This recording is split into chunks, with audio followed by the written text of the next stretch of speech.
Assalamualaikum warahmatullahi wabarakatuh. Nama saya Muhammad Rangga dari kelas Ilmu Komputer C1 Angkatan 24. Di sini saya menjelaskan tugas masa depan dalam mata kuliah DPBO kali ini.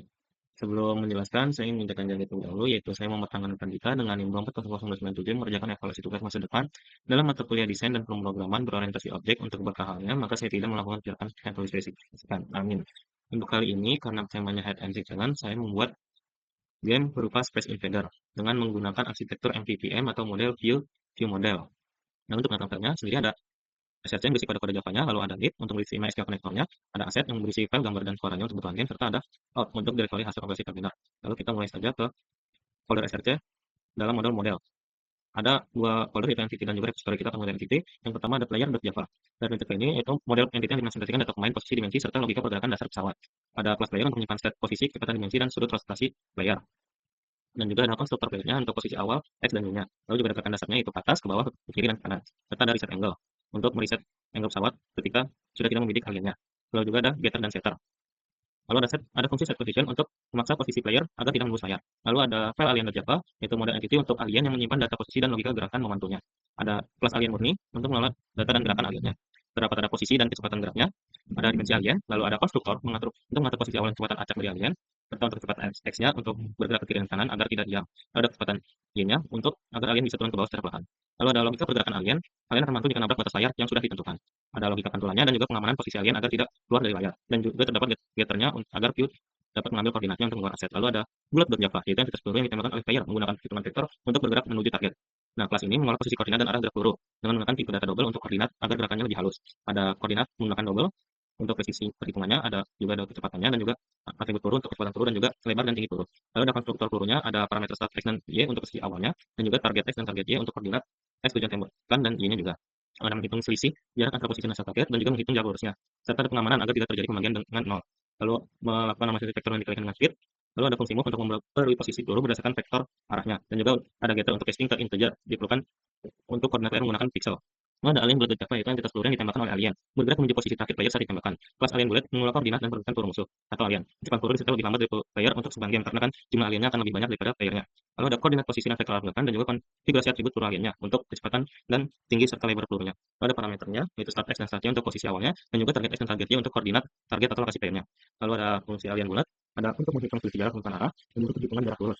Normalisasi vektor agar arah peluru bergerak konsisten sesuai kecepatannya, mirip-mirip seperti buat Java sebelumnya. Lalu ada fungsi move juga untuk memperbarui peluru berdasarkan arah dan kecepatannya, serta ada getternya. Lalu ada obstacle.java, yaitu model entity untuk rintangan batu yang menyimpan koordinat posisi dan mengatur logika pantulan. Maka obstacle ini murni untuk mengelola data posisi asteroid atau obstacle-nya. Ada koordinat, dimensi, dan juga kecepatan geraknya.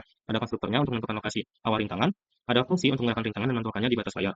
Dan juga jika ini untuk batas pantulannya, dan juga ini untuk fungsi khusus untuk memberikan arah saat bertabrakan dengan objek lain. Dan juga getternya agar view dapat alokasi untuk menggambar aset. Lalu ada benefit.java, yaitu representasi entitas skor pemain benefit yang hubungan data game dengan tabel data. Kelas benefit merupakan kelas untuk menyimpan informasi skor dan statistik akhir pemain statusnya. Ada atributnya untuk meletakkan kolom-kolom di tabel database-nya. Lalu ada konstruktor kosongnya dan juga konstruktor parameter digunakan saat membuat objek hasil dari input game atau fetch dari database. Lalu terdapat getter setannya juga. Lalu ada benefit repository.java. Ini ada di folder repository. Ini untuk jembatan data untuk mengelola table time benefit dan mengelola fungsionalitas dari kelas DB atau database. Nah, kelas ini untuk menangani semua operasi siklus data store menggunakan pewarisan inheritance dari kelas DB. Ada memanggil konstruktornya, lalu mengambil semua data store untuk ditampilkan di tabelnya, dan juga mengecek setelan username di database apakah namanya sudah ada atau belum. Nah, jika belum ada maka ditambahkan ke pemain baru. Lalu ada fungsi untuk mengambil statistik akumulasi data pemain tertentu jika memilih pemain tersebut. Terus lalu ada menyimpan data permainan untuk mengambil akumulasi skornya. Lalu ada kelas db.java atau database. Kelas ini utilitas untuk mengelola koneksi seperti ke query dan manipulasi data pada MySQL database. Kelas ini untuk menangani semua interaksi tingkat rendah dengan database digunakan sebagai dasar oleh kelas repository untuk mengolah data game. Ada pengaturan arah database-nya, lalu konstruktornya untuk melakukan initialize driver dan menggunakan koneksi ke MySQL-nya. Lalu ada metode DB-nya untuk melakukan koneksi ke MySQL dan basis data. Lalu ada create query, ada update, get result-nya untuk menggunakan hasil query, dan juga close result untuk menutup hubungan dari eksekusi query, dan juga close connection untuk hubungan dengan MySQL dan basis data. Lalu ada gameplay view.java yang terdapat dalam folder view. Di sini kelas view utama yang mengolah rendering visual aset gambar dan input keyboard. Ada aset gambar, lalu konstruktor untuk menginisiasi view permainan melalui aset dan mengatur kontrol keyboardnya. Lalu ada untuk memutar musik latar background-nya, dan juga ada try and catch-nya untuk mengelola semua aset gambar di awal. Lalu ada aksi ketika game selesai, dan juga ada kontrol keyboard. Jika panah kiri maka akan kiri, panah kanan ke kanan, panah atas akan ke atas, panah bawah akan ke bawah, dan jika menekan tombol X untuk membidik alien yang terdekat, dan tombol F untuk menembak tetapi secara lurus saja, dan ada tombol spasi untuk keluar dari gamenya. Lalu menjalankan game loop-nya atau mulai game. Lalu ada Metode Paint Component untuk melakukan rendering seluruh komponen visual game player. Ada gambar background, gambar obstacle, alien, dan juga gambar player tetapi dengan logika rotasinya, dan juga gambar peluru serta gambar peluru alien serta render UI. Nah, metode render UI ini untuk menggambarkan elemen antarmuka seperti skor, peluru, dan garis bidiknya. Lalu ada game Window.java.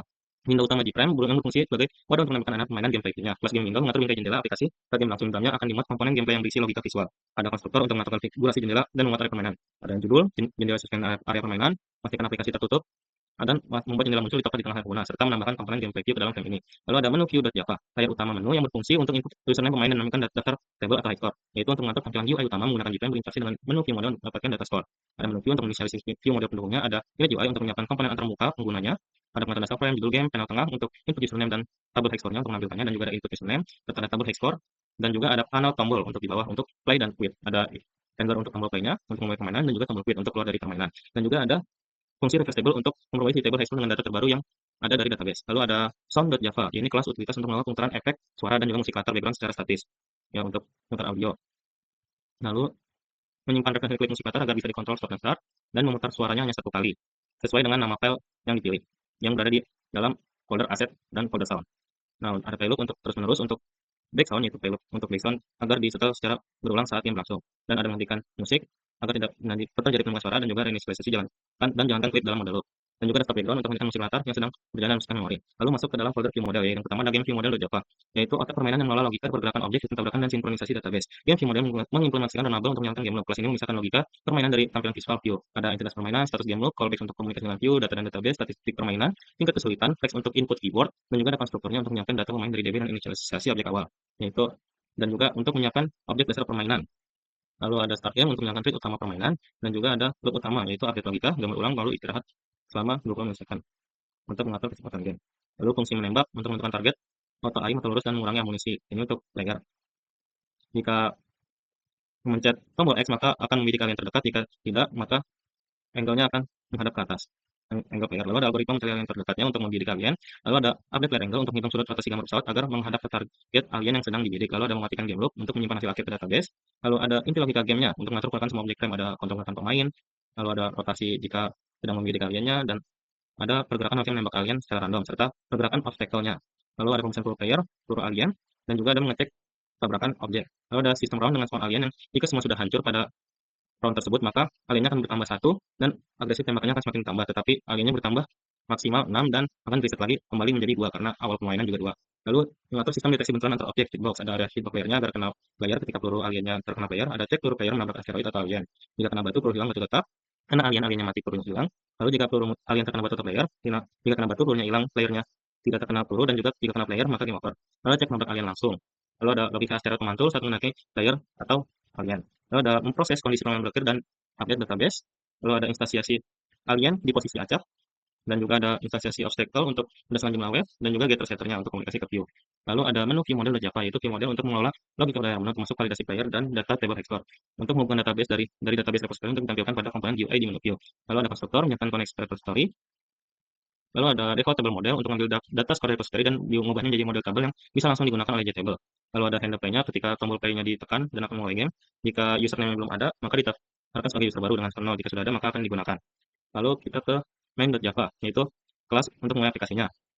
Ada untuk menjalankan UI-nya, lalu ada instansiasi dan menekan layar menu utama, dan juga ada case-nya untuk menemukan pesan error jika aplikasinya gagal terbuka. Lalu untuk persyaratan memainkan gamenya ini, harus Java SDK terpasang di sistem, SMTP-nya harus aktif, database DB game harus sudah terimpor ke SQL-nya. Untuk mengcompile programnya, menggunakan perintah ini untuk mengcompile semua file yang terdapat dalam folder-foldernya, dan juga untuk mengerannya yaitu dengan perintah ini.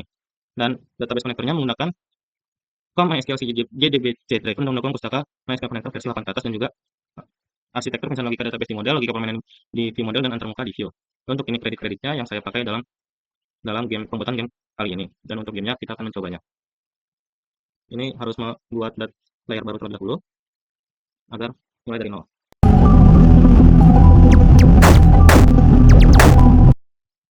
Nah, ini seperti ini permainannya.